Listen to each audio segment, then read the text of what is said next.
ये क्या कर रहा है?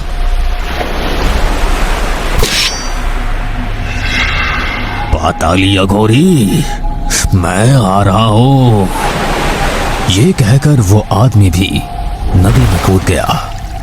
अपनी आंखों के सामने ये दर्दनाक और अद्भुत मंजर देखकर रोहन सन्न रह गया। ये क्या था? एक आदमी ने दूसरे आदमी की बेरहमी से जान ले ली और फिर वो खुद। तभी रोहन को अपने पीछे किसी की मौजूदगी महसूस हुई। हाँ। उसने पलट कर देखा तो उसके सामने एक तांत्रिक खड़ा हुआ था। क्या तुमने वो सब देख लिया? हाँ, मैंने देखा। क्या था ये सब? क्या उस आदमी ने? उसने कुछ गलत नहीं किया। उस आदमी ने अघोरी से मिलने के लिए बलि दी है और अब वो नदी के अंदर उस अघोरी से मिलने के लिए गया है। क्या नदी के अंदर भला कौन अघोरी हो सकता है? इस पर तांत्रिक ने रोहन को घूर कर देखा और बोला, पाताली अघोरी। पाताली अघोरी? वो क्या होता है? अघोरियों में सबसे ज्यादा शक्तिशाली अघोरी जो पानी के अंदर पाताल नगरी में रहता है। उस आदमी ने पाताली अघोरी को बलि चढ़ाई और फिर उसके बाद वो नदी में कूदकर पाताली अघोरी के पास पहुंच गया उससे अपनी इच्छा मांगने। तो क्या पाताली अघोरी से जो भी मांगो वो दे देता है? हाँ, लेकिन एक दिन पहले पाताली अघोरी से संपर्क करना होता है। फिर पाताली अघोरी जो भी बलि मांगे उसे चढ़ानी होती है। उसके बाद तुम्हारी इच्छा पूरी होने से कोई नहीं रोक सकता। रोहन उसकी बात बहुत गौर से सुन रहा था। सोच क्या रहा है रोहन? बस एक बलि ही तो देनी है, उसके बाद तू अपने पिता की मौत का बदला ले सकता है। क्या सोच रहे हो? बाबा, क्या आप मेरी पाताली अघोरी से संपर्क करने में मदद करेंगे? ये सुनकर तांत्रिक मुस्कुराया। पूर्णमासी की रात मेरे पास चले आना। पूर्णमासी की रात आने पर रोहन तांत्रिक से मिला। तांत्रिक ने उसे विधि बताई। रोहन नदी किनारे खड़ा हुआ और उसने तांत्रिक का दिया हुआ मंत्र 101 बार पढ़ा। उसके बाद, पाताली अघोरी, मुझे मेरी इच्छा पूरी करवानी है, ये कहकर उसने मन में अपनी इच्छा जाहिर की।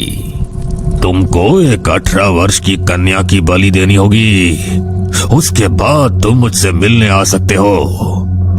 18 वर्ष की लड़की? रोहन सोच में डूबा गांव वापस पहुंचा। अगले दिन मोहिनी अपनी सहेली चुटकी के साथ गांव के चौक पर खड़ी किसी का इंतजार कर रही थी। तभी रोहन वहां पहुंचा। रोहन, कल पूरे दिन तुम कहाँ थे? पता है हमें तुम्हारी कितनी फिक्र हो रही थी। मैं ठीक कैसे हो सकता हूँ? मेरे पिताजी मुखिया बनने वाले थे, लेकिन उनकी जान चली गई। मुझे पूरा यकीन है कि उस रमेश ने ही बाबूजी को मरवाया है। रोहन, अब रमेश गांव का मुखिया है, तुम उसके खिलाफ नहीं जा सकते। मैं उसे बर्बाद करके रहूंगा, तुम देखना मैं क्या करता हूँ। इस पर मोहिनी नाराज हो गई। तुम कभी भी हमारी बात नहीं मानते। चुटकी, चलो, हमें और यहाँ नहीं रुकना।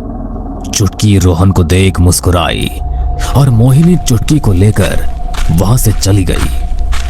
रोहन पूरे दिन गांव में घूमता रहा और परेशान रहा। वो पेड़ के नीचे बैठा सोच ही रहा था कि तभी, रोहन, तुम्हारे पास बस आज रात तक का समय है। बलि चढ़ाओ, उसके बाद तुम जो चाहोगे वही मिलेगा। रोहन सोच में था कि आखिर किस तरह से वो एक 18 साल की कन्या बलि का इंतजाम करे। तभी उसने देखा कि चुटकी अपने सर पर गागर रखे हुए पनघट से लौट रही है। चुटकी ने उसको बैठे हुए देखा तो गागर को सर से उतार कर नीचे रखा। क्यों रोहन, तुम्हारी प्रेमिका मोहिनी कहाँ है? तुमको अकेले क्यों बैठना पड़ रहा है? मोहिनी तो अपने घर ही होगी। तुम कहना क्या चाहती हो?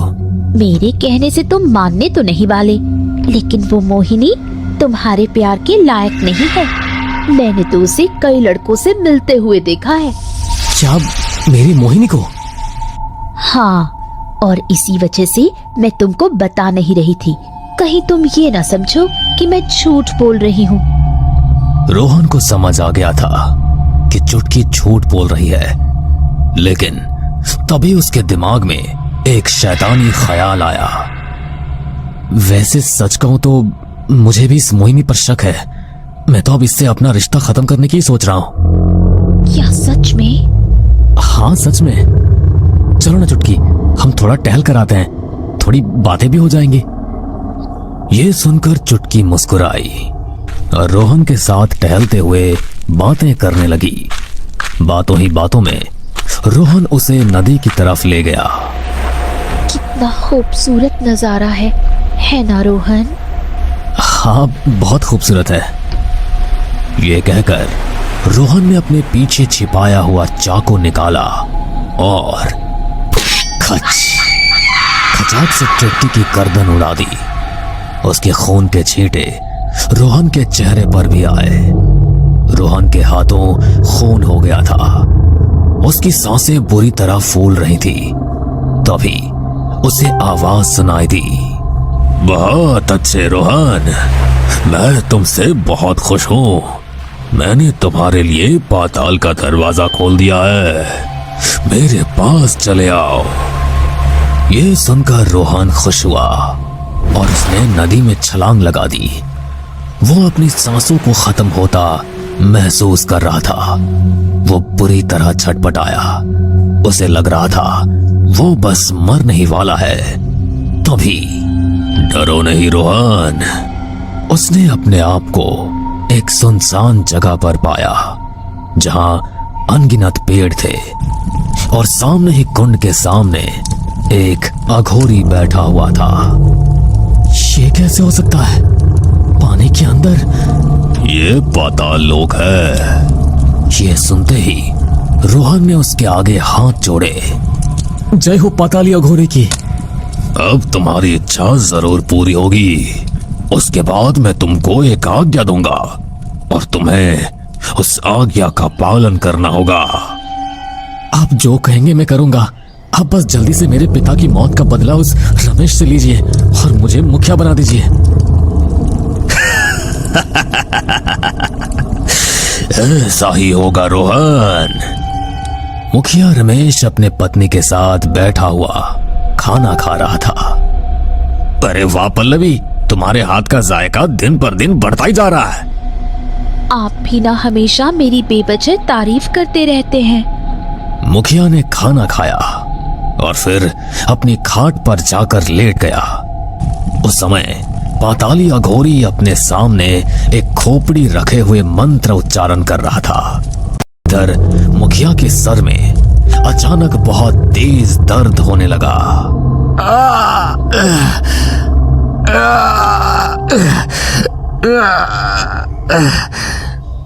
अरे क्या हुआ इनको? मुखिया की बीवी और एक नौकर उठकर मुखिया के पास पहुंचे। वो अपना सर पकड़कर मचल रहा था।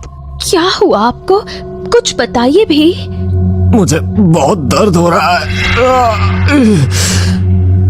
तभी मुखिया ने मुंह खोला और उसे खून की उल्टी हुई।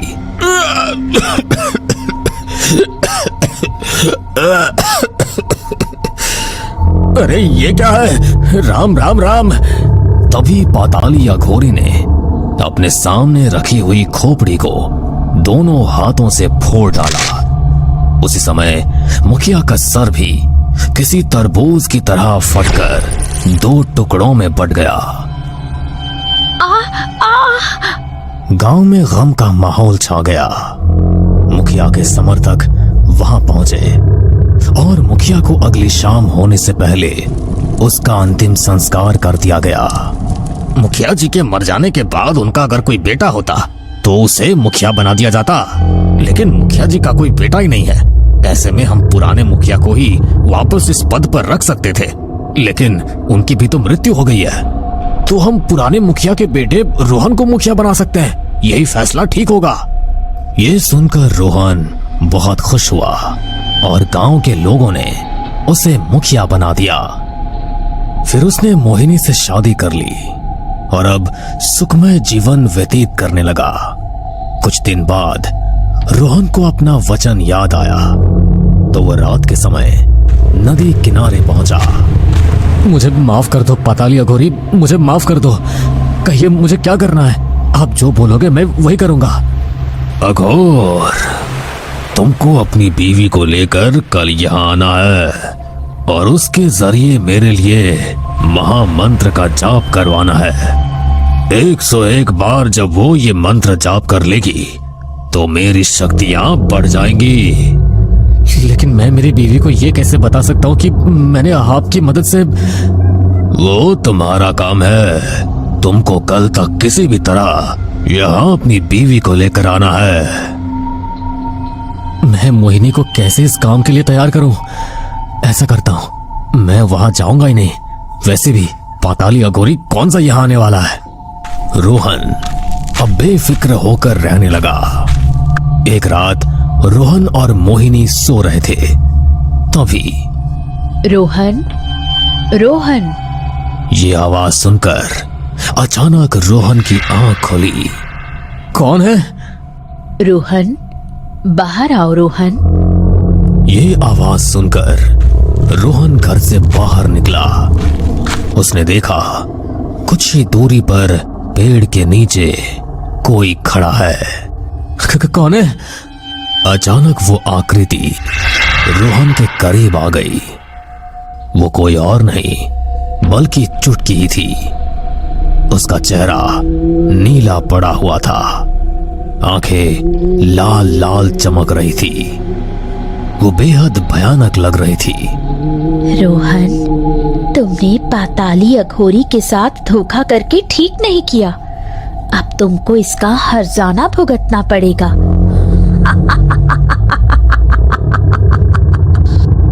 चुटकी ने रोहन का गला पकड़ उसे जमीन से ऊपर उठा दिया।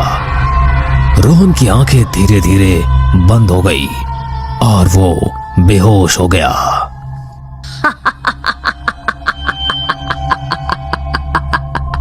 जब रोहन की आंख खुली तो उसके सामने मोहिनी खड़ी थी और पड़ोस के कुछ लोग जमा थे। क्या हुआ आपको? आप बाहर क्या करने गए थे? वो कुछ नहीं। रोहन ने मोहिनी को गले से लगा लिया। रात हुई बात को याद करके उसको अभी भी डर लग रहा था। शाम के समय जब रोहन घर पर नहीं था तो मोहिनी किचन में खाना बना रही थी। तभी उसे अजीब सी बदबू आने लगी। ये बांस कहाँ से आ रही है?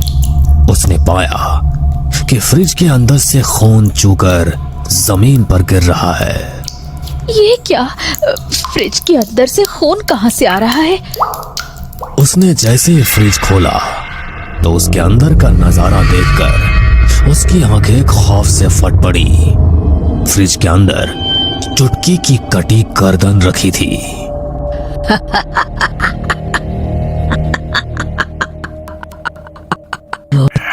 नहीं छोड़ेगा मोहिनी, नहीं छोड़ेगा।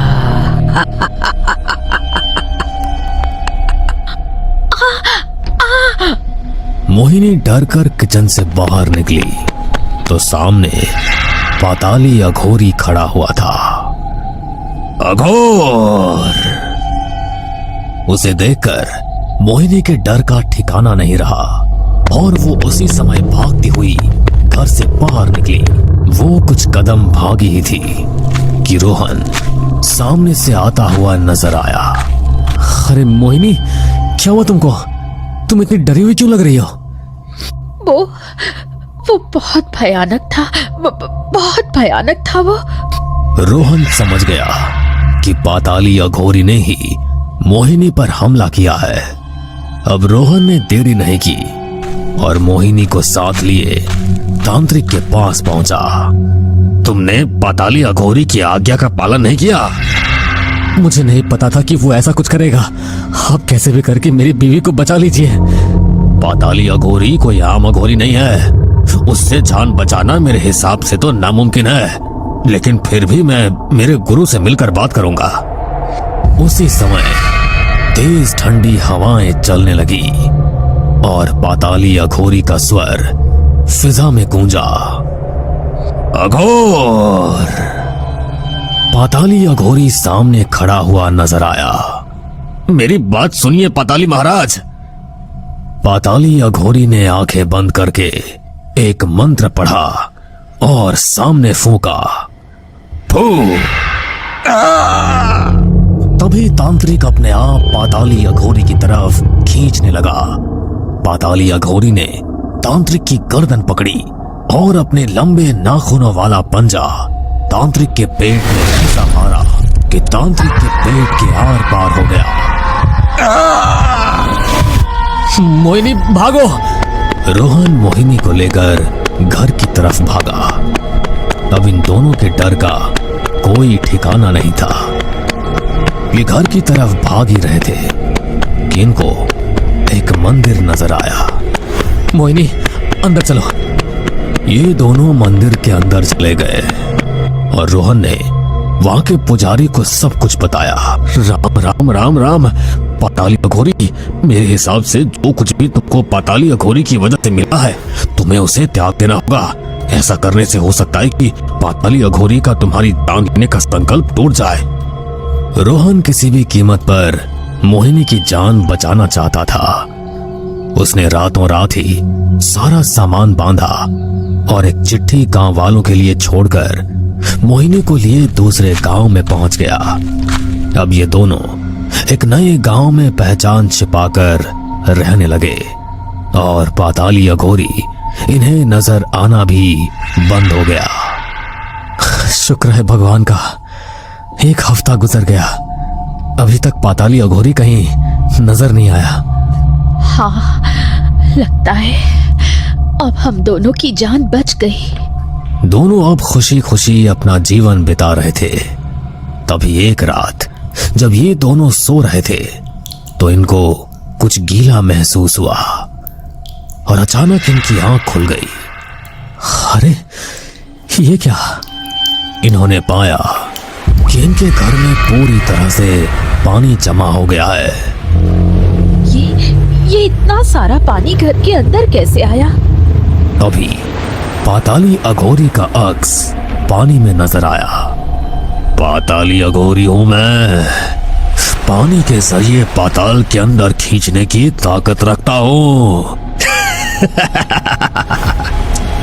तभी मोहिनी पानी के जरिए अपने आप बाहर की तरफ खींचने लगी। रोहन ने उसका पीछा किया, लेकिन वो बहुत ही तेजी से घिसट रही थी। सामने ही एक तालाब नजर आया। पाताली अघोरी ने उसे तालाब के अंदर खींच लिया और रोहन को देख मुस्कुराया। भूल जा अपनी बीवी को। रोहन तालाब में कूदने वाला था, तभी वो तालाब गायब हो गया और जमीन सामान्य हो गई। पाताली अघोरी की हंसी फिजा में गूंज गई। अघोर! रोहन खड़ा देखता ही रह गया।